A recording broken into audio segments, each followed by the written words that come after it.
Hello नमस्कार मैं हमारे चैनल में आपका स्वागत है। आपको बहुत ही महत्वपूर्ण जानकारी देने वाले हैं। अस्थायी कर्मचारी, आउटसोर्स कर्मचारी, संविदा कर्मी, अंशकालीन दैनिक वेतनभोगी, ऊषा आशा कार्यकर्ता, आंगनबाड़ी कार्यकर्ता और पंचायत कर्मी और आउटसोर्स कर्मी जो भी जिस वर्ग में भी आते सभी ने अल्टीमेटम दिया है सरकार को कि इनका भविष्य सुरक्षित किया जाए, इनका नियमितीकरण किया जाए, उनका पद स्थायी किया जाए, उनका वेतन वृद्धि किया जाए। इसको लेकर 12 लाख कर्मचारी आंदोलन करने वाले हैं भोपाल की धरा पर। इनने सरकार को अल्टीमेटम दिया है कि जल्द जल्द इनका नियमितीकरण किया जाए। तो मैं पूरी विस्तार से जानकारी देने वाला हूँ। सभी संगठनों का क्या कहना है, इनकी मांग को लेकर, कब तक इनका भविष्य सुरक्षित किया जाएगा, सरकार से क्या बात हुई इनकी नियमितीकरण की मांग को लेकर, सरकार का क्या कहना है, पूरी विस्तार से जानकारी दूंगा। लाइव वार्ता सुनाने वाला हूँ। वीडियो में बने रहे, वीडियो पूरा देखें। वीडियो अच्छा लगे तो लाइक और चैनल को सब्सक्राइब जरूर कर लें अपडेट पाने के लिए। वेतन को लेकर के सरकार एक राय होकर के एक नियम के साथ, एक कानून के साथ क्यों नहीं बढ़ रही है? मासिक वेतन, साप्ताहिक वेतन, कार्य अवधि के आधार पर वेतन क्यों मिल रहा है? आपका माइक बंद है। इनने तो जो ये बोला है, माइक हमारा चालू है, थोड़ा सा लाइन डिस्टर्ब हो रही जी, है। आपकी आवाज नहीं आ रही, आपका मैं माइक ये बंद बोलना शायद। चाहता हूँ कि माइक चालू है सर जी, माइक चालू है। एक्चुअल लूज कनेक्शन बता रहा है। हेलो, जी, आई आवाज सर जी? मैं आपसे समझना चाह रहा कि वेतन को लेकर के सरकार एक मत एक राय होकर के काम क्यों नहीं कर रही है? वेतन साप्ताहिक, न्यूनतम, मासिक, वार्षिक, इतने पहलुओं में, इतने श्रेणियों में क्यों उलझा के रखा है?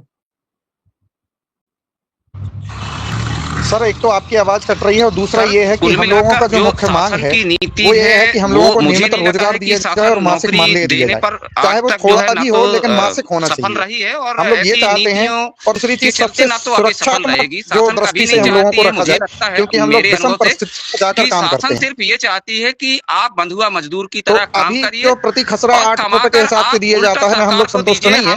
हम लोग चाहते हैं कि चाहे वो आप 5,000 रुपए या 2,000 रुपए मासिक मानदेय रखें तो हमें दीजिए। हम उसमें एग्री हैं सरकार के साथ, हम उनके एग्री होंगे साथ में, और हमें मासिक मानदेय के साथ और रोजगार भी पर्याप्त दिया जाए। हम काम करने तैयार हैं। अभी कुछ समय पूर्व हम लोगों ने SIR का काम किया, RO का काम किया, हम लोगों ने फार्मेसी का काम किया, फॉर्म में रजिस्ट्रेशन किए, किसानों की आईडियां बनाई। ये सारे आपके इंटरनेट कनेक्शन में समस्या आ रही है। मैं चाहता हूँ किसी हमारे अनुसाथी को लिया जाए। न्यूनतम वेतन के साथ, जी, न्यूनतम वेतन और कार्य अवधि के आधार पर जो वेतन है, आखिरकार जब एक लेबर कोड है कि आपको एक समय अवधि के साथ वेतन देना है तमाम एक कर्मचारी को, चाहे फिर वो किसी भी श्रेणी का कर्मचारी, उसको तमाम एक पेशेवर सुविधाएं देनी है आपको, तो वो सुविधाएं क्या आपको सरकार की तरफ से मुहैया हो रही है, आपको तक पहुंच पा रही है? नहीं हो पा रही हैं सर। हम लोगों ने इसी वजह से बहुत सारे ज्ञापन दिए हैं और अभी भी हम लोग लगातार प्रयासरत में हैं कि हम लोगों को सरकार कहीं ना कहीं से मासिक मानदेय बन दी, क्योंकि हम लोगों को जो वेतन उन्होंने निर्धारित किया है 8 रुपए प्रति खसरे के हिसाब से, वो भी अभी 2 साल हम लोगों को नियुक्तियों के हो गए हैं, चूंकि अभी वो भी पूर्ण रूप से मिल भी नहीं पाई है। तो इस तरह से हम लोग एक तो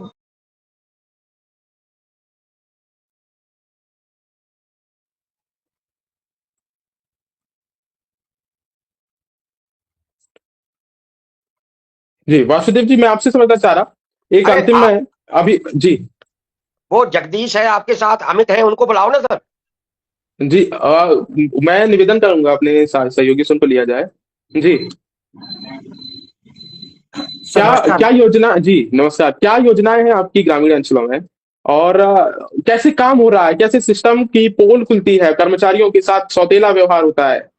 एक तरफ तो क्या कि जो एक कर्मचारी है सरकारी व्यवस्था की, उनको एक बढ़िया योजना मिलती है, दूसरी तरफ आप जैसे कई लोग अस्थायी चतुर्थ श्रेणी के कर्मचारी, उनको योजनाओं के नाम पर केवल केवल फर्रे मिलते हैं। ये कहा जाए कि पन्नों में आपको तमाम आपकी बातें करेंगे, आपके लिए चुनावी वर्ष में आपकी देखरेख होगी, फिर उसके बाद भूल जाएंगे। जी सर, देखिए सर, मेरी आवाज आ रही है? मैं कंफर्म कर लूँ। जी जी जी, आ रही है। धन्यवाद। पहले तो द लपेटा को बहुत बहुत धन्यवाद कि इन्होंने सबसे जो निचले स्तर पर कर्मचारी हैं, जो काम कर रहे हैं और जो कहीं ना कहीं सरकार को चलाने का इंजन है, उनकी बात लगातार उठाई और कई वर्षों से उठाते आ रहे हैं। उनके लिए द लपेटा परिवार का बहुत बहुत धन्यवाद। मैं अपना परिचय, जगदीश परमार हूं मैं, और मैं नवीन व्यावसायिक शिक्षा प्रशिक्षक महासंघ का प्रदेश अध्यक्ष हूं। और हम लोग व्यावसायिक प्रशिक्षक है। हम जो नई शिक्षा नीति है भारत सरकार की, जिसका ढिंडोरा हालांकि मोदी जी का तो विजन डॉक्यूमेंट है नई शिक्षा नीति, जो विभिन्न प्लेटफॉर्म पर नई शिक्षा नीति, लोगों को स्वरोजगार से जोड़ना, लोगों में कौशल डेवलपमेंट करना, उसके बारे में बोलते रहते हैं। प्रदेश सरकार भी माननीय मुख्यमंत्री महोदय भी, साथ साथ शिक्षा मंत्री महोदय भी जब भी कभी अपने भाषणों में कहीं भी किसी मंच पर बोलते हैं तो नवीन व्यावसायिक शिक्षा का उल्लेख जरूर करते हैं। इसके साथ साथ मैं आपको ये बताना चाह रहा हूं, और ये सब लोग जानते हैं, ये एक सामान्य बात है कि जो निचले स्तर का कर्मचारी होता है वही सरकार को चलाता है। सरकार के जितने भी काम है जो ग्राउंड पर हो रहे हैं वो हर निचले स्तर का कर्मचारी ही कर रहा है। सरकारें होती जनता के लिए, परंतु आज ये जो आउटसोर्स की पद्धति जो हमारे प्रदेश में और धीरे धीरे कहीं ना कहीं पूरे देश में फैल रही है, ये एक प्रकार से हमें उस अंग्रेजों के जमाने की याद दिलाती है। जब हम लोग भारत का इतिहास पढ़ते हैं पुराने जमाने में, तो हम देखते थे कि जो राजा महाराजा थे उन्होंने सेनाएं आउटसोर्स कर दी थी, और धीरे धीरे धीरे धीरे वो जो ईस्ट इंडिया कंपनी है उन्होंने उस सेना के माध्यम से ही कहीं ना कहीं राजाओं को बेदखल कर दिया और अंग्रेजों का शासन हमारे देश में हुआ। आज जो वर्तमान स्थिति है वो कहीं ना कहीं इसी प्रकार की स्थिति है कि आउटसोर्स के माध्यम से सरकारों ने अपने कर्मचारियों को आउटसोर्स कर दिया, उनको न्यूनतम वेतन के लिए मजबूर किया, हालांकि न्यूनतम वेतन भी वो प्रदान नहीं कर पा रहे हैं, और शोषण के लिए उनको छोड़ दिया और उनको मजबूर कर दिया है काम करने के लिए। निश्चित कहीं ना कहीं भविष्य में एक दिन ऐसा आएगा कि सरकार बहुत चरमराएगी, स्थिति चरमराएगी और एक भयंकर स्थिति पैदा होगी हमारे प्रदेश में, और ये जो सिस्टम है वो सब कोलैप्स कर जाएगा। अब मैं व्यावसायिक शिक्षा की बात करूं यदि, तो हम नवीन व्यावसायिक प्रशिक्षक जो हैं ये कौशल विकास का काम देखते हैं विभिन्न स्कूलों में, सरकारी स्कूलों में, जहां गरीब परिवारों से बच्चे पढ़ने आते हैं और उम्मीद करते हैं कि वो कोई ना कोई एक अपने में कौशल डेवलप करें और उन कौशल के माध्यम से वो अपने जीवन यापन के लिए अपने जीवन का कुछ करें और आगे बढ़े। उद्यमी हम लोग बनना सिखाते हैं बच्चों को, परंतु वास्तविक स्थिति यह है कि पहले क्या करती है, केंद्र सरकार से वो पैसा लेती है राज्य सरकारें, और जितना केंद्र सरकार पैसा देती है उतना भी उस काम करने वाले को ग्राउंड पे वो पैसा नहीं दे रहे। केंद्र सरकार से वो लेंगे 50,000 रुपए एक व्यक्ति से काम करवाने का, और राज्य सरकार उस पैसे को किन्हीं अन्य योजनाओं में लगा करके और उनको देगी 12,000, 15,000, 16,000, और वो भी कई महीनों तक नहीं देगी। तो ऐसी स्थिति में कैसे कोई आउटसोर्स कर्मचारी काम कर पाएगा। रही बात अधिकारों की, यदि आप कानून बनाते हैं तो कानून का पालन करवाने का काम किसका है? सरकारों का काम है कि वो कानून का पालन करवाए, लेकिन वो आउटसोर्स के माध्यम से क्या करते हैं कि कंपनियों के भरोसे छोड़ देते हैं। यदि वो कानून का पालन नहीं करती है तो जो कर्मचारी है वो कहीं ना कहीं शिकायत लेके जाता है कंपनी के पास, कंपनी उसको धमकी दे देती है, क्योंकि कंपनी किसी छोटे मोटे व्यक्ति की होती नहीं है, वो कहीं ना कहीं सरकार के ही नुमाइंदे होते हैं जो बड़ी बड़ी कंपनियां खोल करके अपने लोगों को वहां पर भर्ती करती है। वो उनको दबाव बना करके उनको नौकरी छीनने का भय बताती है। साथ ही यदि हम सरकार के पास जाते हैं कि भैया हमारे साथ ये भ्रष्टाचार हो रहा है, इस तरीके से हमारे साथ शोषण हो रहा है, तो सरकारें कहती है कि आप कौन हो। ये बहुत दुखद बात है कि सरकार जनता को ये बोल देती है कि तुम कौन हो, जबकि सरकारें होती ही जनता के लिए। तो ये आउटसोर्स का जो दंश है ये कहीं ना कहीं एक प्रकार से हमें अंग्रेजों के जमाने में जीने का अनुभव प्रदान कर रहा है, और इसके माध्यम से ये जो श्रेणी है आप कर्मचारी हैं तमाम, भाजपा सरकार बस में तो है नहीं है, कांग्रेस भी आके निकल गई, तो मतलब जितनी सरकारें बनती हैं सबके सब नजरअंदाज कर रहे हैं, सबके सब गंभीरता से नहीं लेके एक पल्ले में आ जाते हैं, एक पलड़े में बैठ जाते हैं। क्यों? तो आप ऐसे में फिर आप किससे आशा लगाएंगे आप लोग? देखिए सर, जैसे मैंने आपको मैंने बात बोला कि यदि भविष्य में ये चीजें सुधरी नहीं तो सिस्टम कोलैप्स करेगा, बिल्कुल सिस्टम कोलैप्स करेगा। इट में मतलब ये हो सकता है कि 2 साल 3 साल या 4 साल का टाइम ले लेगा, लेकिन एक दिन सरकार ऐसी कोलैप्स करेगी, ऐसा सिस्टम कोलैप्स करेगा जब जो आउटसोर्स कर्मचारियों की जैसे तो संख्याएं धीरे धीरे बढ़ ही रही है हर विभाग में, तो किसी दिन यदि एक आउटसोर्स कर्मचारी ने, जैसे हम शिक्षा विभाग में हमारे कई सारे साथी, 1-2 साथी ने तो सुसाइड अटेम्प्ट भी किया है लोगों के प्रेशर में आके, कई सारे साथी का डेथ हो जाता है प्रेशर में काम कर करके। हम लोगों को एक सीएल तक नहीं मिलती है, महीने में एक सीएल यदि हमें लेनी होती है तो उसके लिए हमें अपना वेतन कटवाना पड़ता है, या वेतन काट के ही कंपनियां हमें एक सीएल देती है, वो भी केवल एक सीएल। और यदि आपको 1 या 2 सीएल से ज्यादा लेने की जरूरत पड़ जाती है तो आपको केवल और केवल एक ही ऑप्शन है कि आप नौकरी छोड़ के आप अपना छुट्टियां मनाइए। तो ये बहुत बुरी चीज है। अब रही बात, जैसे आपने बोला कि कांग्रेस आके चली गई, कांग्रेस के बारे में बस इतना बोलूंगा कि वो एक कम टाइम के लिए था, हमारा एजिटेशन शायद उन्होंने देखा नहीं या महसूस नहीं किया। हम उम्मीद करते हैं कि भविष्य में यदि उनको मौका मिलता है तो वो इस सिस्टम के साथ आगे नहीं बढ़ेंगी। यदि वो इसी तरीके से एक टेन्योर पूरा करती है, कांग्रेस भी यदि एक टेन्योर पूरा करती है, तो जनता का जो अभी थोड़ा बहुत विश्वास बचा है कि कभी कोई दूसरी सरकार आएगी तो वो कुछ बेहतर कर सकती है, वो खत्म हो जाएगा और फिर सिस्टम डेफिनेटली कोलैप्स करेगा, डेफिनेटली। ठीक है जी। तो अभी 12 फरवरी की आपकी प्रमुख मांग है, वो मांगे क्या है, स्पष्ट कर दीजिए।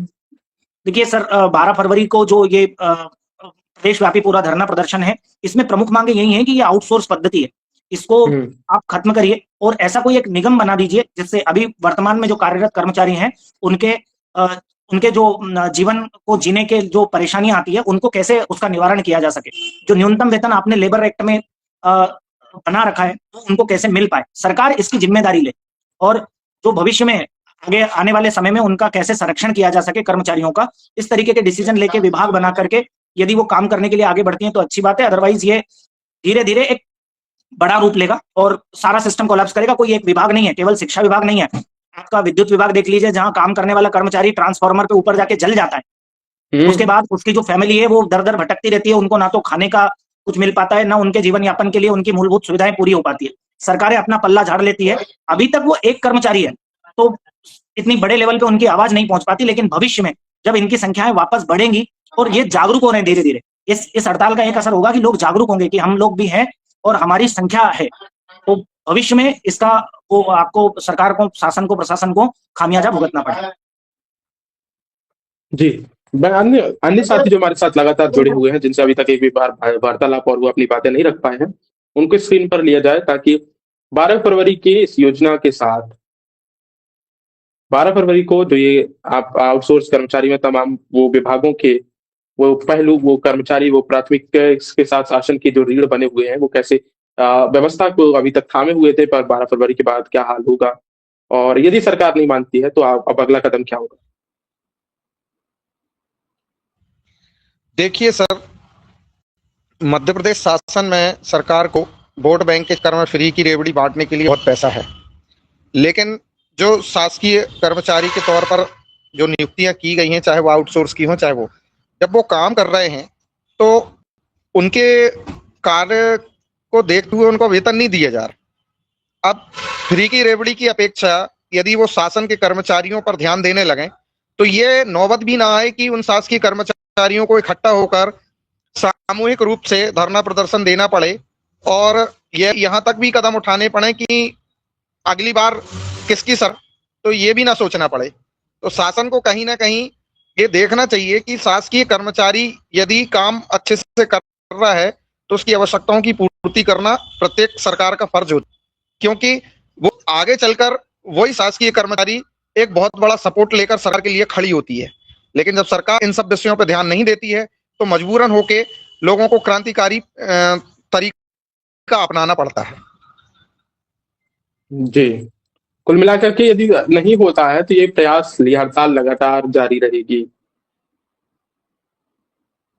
ये तो बिल्कुल तय है सर, जब तक सरकार कुछ ठोस कदम हमारे लिए नहीं उठाती है तब तक हम इस तरह की प्रतिक्रिया जो है हमारी चलती रहेगी, और अभी भी कर रहे हैं और आगे भी यही होगा यदि शासन हम लोगों की तरफ ध्यान नहीं देती है। जी, ठीक है। तो ये तमाम जानकारी मैं लपेटा पर लगातार आपको दिखा रहा था और ये तमाम हमने उन व्यक्तियों से बातचीत की है जो आउटसोर्स कर्मचारी होते हुए अपनी बातें सरकार की समझ रखने के लिए अब प्रदर्शन पर आगे आ रहे हैं, प्रदर्शन के लिए प्रदर्शन का रास्ता, हड़ताल का रास्ता चुन रहे हैं। ऐसे में आपको बता देता हूं कि अस्थायी आउटसोर्स संविदा और स्कीम वर्कर्स को न्यूनतम वेतन नहीं मिलने पर, नौकरी की सुरक्षा नहीं होने पर और निजीकरण और ठेका प्रथा के विरोध पर एरियर बोनस और वेतन वृद्धि रोके जाने के आरोपों के बीच ये हड़ताल 12 फरवरी को हो रही है। तो ये कल 12 फरवरी को होने जा रही हड़ताल लगातार हम कवरेज करेंगे ही, और आपकी राय, आपके विचार और आपकी बातें हमारे कमेंट बॉक्स पर जरूर साझा करें ताकि हम सत्ता के शीर्ष पर बैठे अधिकारियों, जिम्मेदारों तक पहुंचा सकें।